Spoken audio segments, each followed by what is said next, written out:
Un saludo, mi nombre es Natalia Botero y el día de hoy veremos el tema de revolución sexual.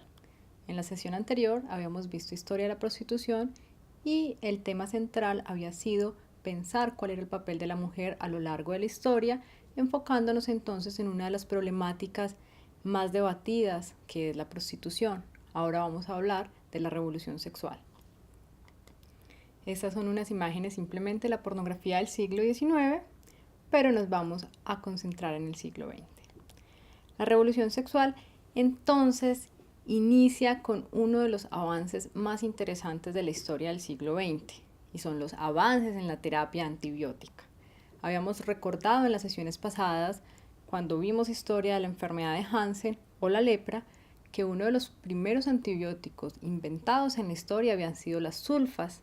Sin embargo, en esta sesión le daremos el protagonismo a otro de los antibióticos más importantes, que fue la penicilina. La penicilina entonces es una serendipia. ¿Qué es una serendipia? Son aquellos descubrimientos que se hacen por azar o por error, que propiamente no se está buscando, pero se encuentra. Así fue. Alexander Fleming es entonces quien descubrió la penicilina en 1928. A partir de este descubrimiento se empieza a dar cuenta que es un agente que puede ser antimicrobiano, antibacterial, digamos, a diferencia de las sulfas. La penicilina es bactericida, mientras que las sulfas son bacteriostáticas.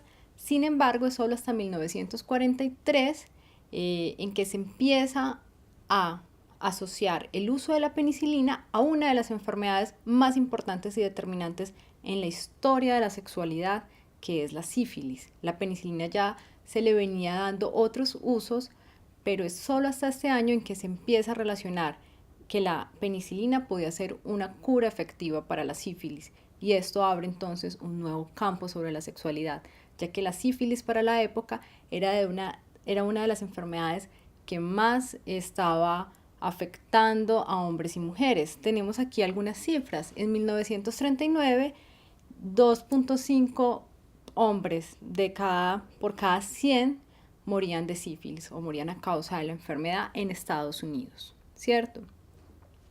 Esto entonces hace que esta enfermedad tenga una alta carga, no solo a nivel de salud pública como un problema de salud, sino también que a lo largo de la historia se le va anexando una serie de acepciones morales muy fuertes, ¿cierto? Una acepción hacia una enfermedad que era inmoral, una enfermedad que hacía parte de la promiscuidad, una enfermedad que era un pecado.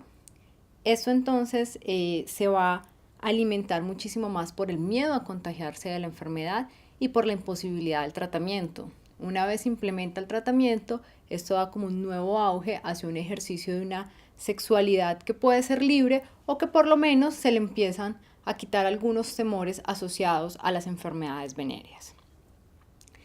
En 1947 es en el año en que se convierte como la penicilina en el tratamiento indicado para la sífilis.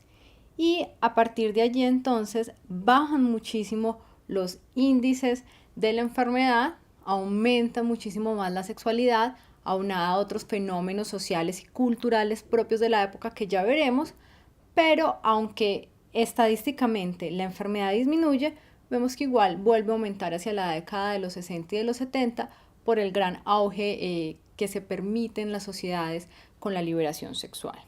Tenemos entonces aquí una imagen de Alexander Fleming recibiendo el premio Nobel y en su laboratorio gracias al descubrimiento de la penicilina. Sin embargo, en este contexto tenemos un terrible experimento. Como les decía, la sífilis había sido una enfermedad que causó muchos miedos sociales, a la cual se le adicionaron una serie de metáforas y de significados. Parte de esto era su referencia no solo hacia la mujer y hacia la práctica de la prostitución, sino también la sífilis se empieza a asociar como una enfermedad de hombres y mujeres negros, una enfermedad de señalamiento, una enfermedad que va a tener unas altas incidencias en Estados Unidos, pero principalmente se va a señalar a la población negra como aquella que puede ser más enferma. En este contexto surgió en Alabama, de la mano del Servicio de Salud Pública, el Servicio Estatal de Salud, un experimento que se llamó el experimento de Tuskegee, en Estados Unidos. Este experimento empezó en 1932. Allí se usaron unos aparceros, unos hombres negros, campesinos de la zona. Se toman entonces 400 casos y 200 controles, es decir, 400 personas, hombres a los que se les identifica la enfermedad. Parte de la crítica y del escozor que causó este experimento es que, aunque se sabía que habían 400 hombres infectados, nunca se les dijo claramente a ellos que estaban infectados. De hecho, se usó un término un poco coloquial para la época, que era bad blood, que es mala sangre, diciéndoles que tenían la mala sangre y que ellos asociaban muy probablemente a que podían tener sífilis o una enfermedad venérea, pero no hubo como tal un consentimiento muy claro sobre aquello que tenían. Y se tuvo entonces 200 controles, que eran 200 hombres sanos. Lo que se quería entonces con este experimento era ver cómo era el curso natural de la enfermedad. Sin embargo, reconocemos que a partir de 1943 se identificó que la penicilina era útil para la curación de la sífilis y en 1947 se implementa como tratamiento indicado para la enfermedad. Pese entonces a que ya existía una cura, este experimento dura hasta 1972. Y a estos hombres vinculados al experimento se les dice que se les va a tratar, se les da comida, se les dan algunas prebendas, pero realmente nunca se les trata para la enfermedad. Esto entonces nos deja unas cifras que son las siguientes: 399 hombres que, digamos, tuvieron todo el registro a lo largo del experimento. De ellos, 28 mueren de sífilis, 100 mueren por complicaciones relacionadas con la enfermedad, 40 de sus mujeres entonces se infectan con la enfermedad, 19 de estas 40 mujeres tuvieron hijos y hubo entonces la transmisión de sífilis congénita, y solo 25 años después de que se aprobara la cura y se indicara como la cura de la enfermedad es que se termina este experimento. Este experimento entonces se termina en el año de 1972. Aquí en esta imagen podemos ver algunas de las prácticas que se hacía, la extracción de sangre para los enfermos, todas las pruebas de laboratorio, las revisiones sobre la evolución de la enfermedad. Sin embargo, es en 1972 en que un periodista del New York Times logra publicar este experimento, hacerlo público a la opinión, y de allí se empieza a crear todo un debate sobre el campo de la bioética. Recordemos que para esta época ya se estaban haciendo unos debates posteriores a los experimentos que se hicieron en los campos de concentración nazi, a todo lo que se discutió de los casos de Nuremberg, y este es otro entonces de los casos icónicos en el campo de la bioética, mediante los cuales se discutió cuál era el papel de la ciencia, qué tanto entonces debemos llevar a una población que tiene una enfermedad hasta los límites de esa enfermedad cuando existe una cura efectiva para la misma. De esto entonces se produjo el reporte Belmont, y a partir de allí entonces implementaron en Estados Unidos tanto el Consejo Nacional para la Investigación Humana como los consejos institucionales de revisión de protocolos. Esta entonces fue un caso, un experimento que causó demasiado escozor, demasiado debate, y en el cual entonces se puso en cuestión cuál era el papel de la ciencia, cuál era el papel de la investigación científica en medicina cuando tenemos entonces unas prácticas experimentales sobre seres humanos, ¿cierto? A estos seres humanos se les dejó desarrollar, casi que se hizo un seguimiento. De hecho, parte de la excusa que el equipo de investigación hace es que ellos querían ver la historia natural de la enfermedad. Sin embargo, investigar y ver la historia natural de una enfermedad cuando existía una cura no es lo éticamente recomendado, ¿cierto? Estos pacientes se les deja avanzar, muchos de ellos mueren y tienen grandes afectaciones aun cuando se había implementado la cura, y esta podía entonces disminuir la mortalidad y disminuir la morbilidad. Tenemos entonces una sociedad que es una sociedad de la posguerra. Esa sociedad de la posguerra además es una sociedad que, si bien está siendo muy crítica no solo a la ciencia, también es muy crítica a los fenómenos políticos. Tenemos aquí unos jóvenes que se empiezan a movilizar. Tenemos un mayo del 68 Y aquí en esta imagen mostramos algunas de las protestas más significativas. Los jóvenes en Estados Unidos comienzan a protestar por la guerra en Vietnam, ¿cierto? Post Segunda Guerra Mundial, la sociedad es una sociedad que necesita reconstituirse. Sin embargo, parte de la reconstitución de esta sociedad está dada en términos de lo contestatario y lo contracultural. Los jóvenes empiezan a ser unos jóvenes que se movilizan, se empieza a constituir lo que hemos llamado los movimientos sociales, las contraculturas y las culturas urbanas.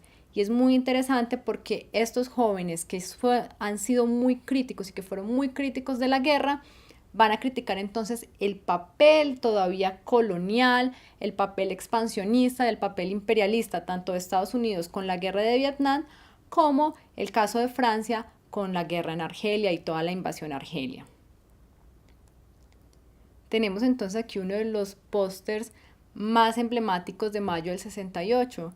Mayo del 68 fue un movimiento estudiantil e intelectual de los jóvenes franceses en los cuales participaron muchos intelectuales reconocidos, filósofos, entre ellos también tenemos a Michel Foucault, y tenía un lema central que era prohibido prohibir, ¿cierto? Es una juventud entonces que decide alzar su voz, que decide ser profundamente contestataria tanto del establecimiento actual, de las políticas de dominación, de las políticas de colonización.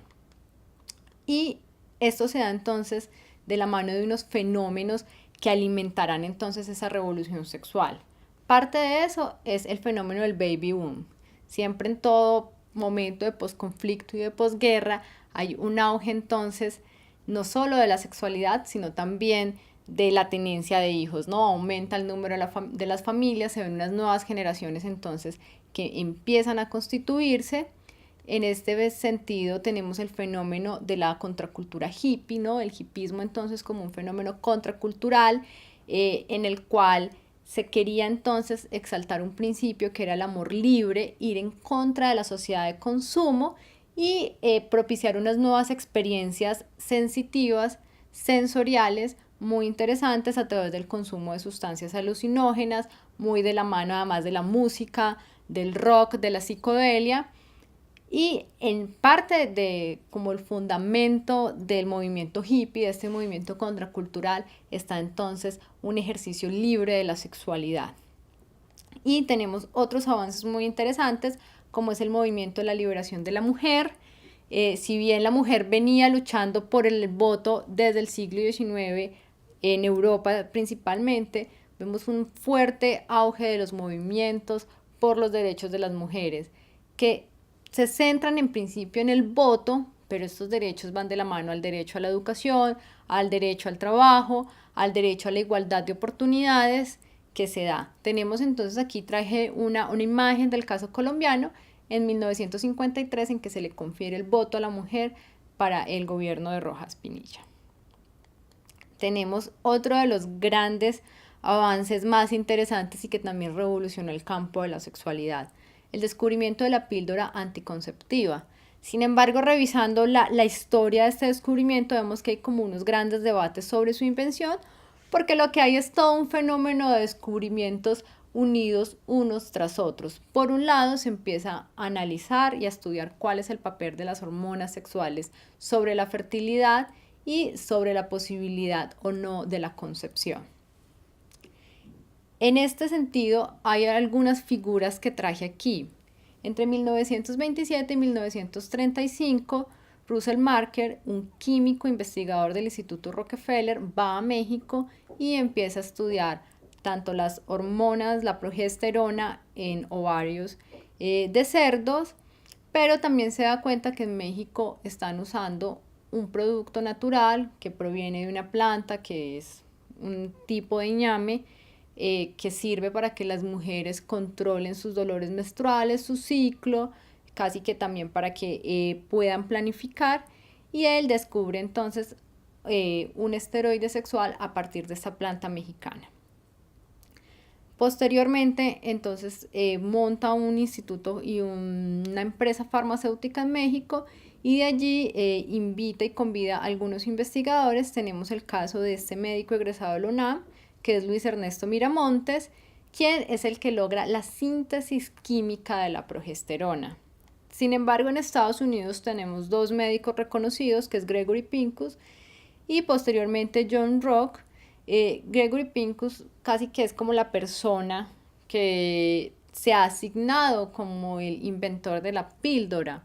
Si bien nuestro médico mexicano Luis Ernesto Miramontes había sintetizado la molécula, es entonces Gregory Pincus, el médico estadounidense, quien se da cuenta, usando entonces todos los estudios que se habían hecho anteriormente sobre la fertilidad y la infertilidad. De hecho, él empieza a investigar cómo la progesterona puede ayudar a mejorar la infertilidad en las mujeres, pensando además en un efecto rebote de la infertilidad para luego hacerse más fértil gracias a la administración de estos esteroides sexuales. Y cuando se da cuenta que la administración de estas hormonas logra entonces impedir la concepción, ¿sí? Logra infertilizar temporalmente a la mujer, decide entonces hacer unos experimentos, se hacen entre 1956 y 1958, principalmente en Puerto Rico. La literatura tiene algunos registros también de Haití, en los cuales se experimenta con mujeres, en parte se hacen en Puerto Rico y en Haití para un poco, digamos, saltar o no tener tantas trabas legales como podía ser el uso y el experimento con estos esteroides sexuales en Estados Unidos, y de allí entonces se comprueba que efectivamente sirve. Y la FDA entonces para 1960, a partir de estos ensayos clínicos, aprueba como tal el primer o la primera píldora anticonceptiva, que es Enovid. Tenemos acá entonces la imagen del médico mexicano Ernesto Miramontes y tenemos aquí la imagen de la primera píldora anticonceptiva, Enovid. Esto, sin embargo, va a crear una respuesta muy álgida de la Iglesia Católica. En este contexto, en el contexto de la revolución sexual, en el contexto de los fenómenos contraculturales, en el contexto de las penicilinas y la lucha contra las enfermedades venéreas, y en el contexto de la píldora anticonceptiva que ya se estaba ensayando y que estaba saliendo con fuerza, entonces se escribe la encíclica Humana Vitae. Esta encíclica tiene entonces unos principios centrales. Fue escrita entonces por el Papa Pablo VI y se publicó el 25 de julio de 1958. En esta hay unos puntos centrales que son: el acto conyugal tiene un fin unitivo y procreador. Vamos, aquí traje el lenguaje en el cual está escrito esta encíclica. Hay una prohibición explícita al aborto o a la interrupción del embarazo, y hay una prohibición de todas las prácticas de esterilización, bien sea perpetuas, como lo dice la encíclica, o temporales. Y en consecuencia hay una prohibición de todo acto que impida el fin de la procreación. En esta encíclica, entonces, la Iglesia Católica intenta reforzar el concepto de la familia, el concepto de la sexualidad con fines reproductivos y fines que logren entonces unir y reforzar el vínculo matrimonial, la prohibición y la exclusión de todas las prácticas que pudieran entonces retardar o impedir la concepción y la procreación, y el refuerzo entonces también del papel de la mujer en su vínculo con la familia y el papel entonces del matrimonio, ¿no? Como aquella institución tan importante para la Iglesia. Algunas reflexiones finales para que sigamos debatiendo sobre este tema de la revolución sexual. La sexualidad entonces es un ejercicio definido por la cultura y la historia. Cuando vimos los videos anteriores con la prostitución, hemos visto que incluso en momentos en que pareciera que la historia fuera demasiado dogmática, demasiado controlada, se han permitido algunas prácticas sexuales como la prostitución. Entonces cada cultura y cada historia determina unas prácticas permitidas, otras prácticas que son prohibidas, y casi que se van desarrollando en la medida en que se dan no solo unos experimentos y unos avances científicos, sino también todas unas tensiones y unas luchas sociales, ¿cierto? Aquí es muy importante entonces reconocer el papel de la ciencia y de la técnica en la modificación de esas prácticas, o por lo menos en la generación de unos instrumentos que posibiliten esas prácticas. Dado el caso de la medicina, lo vimos muy claramente con la invención de los antibióticos, con la invención de la píldora anticonceptiva, también el problema un poco de la investigación científica con, digamos, todas las implicaciones bioéticas que esto trae, la confrontación a su vez entre la iglesia y todo, digamos, un set o una trama de preceptos morales y en tensión con todas las posibilidades que se pueden generar cuando hablamos de la sexualidad humana y de la posición de la mujer.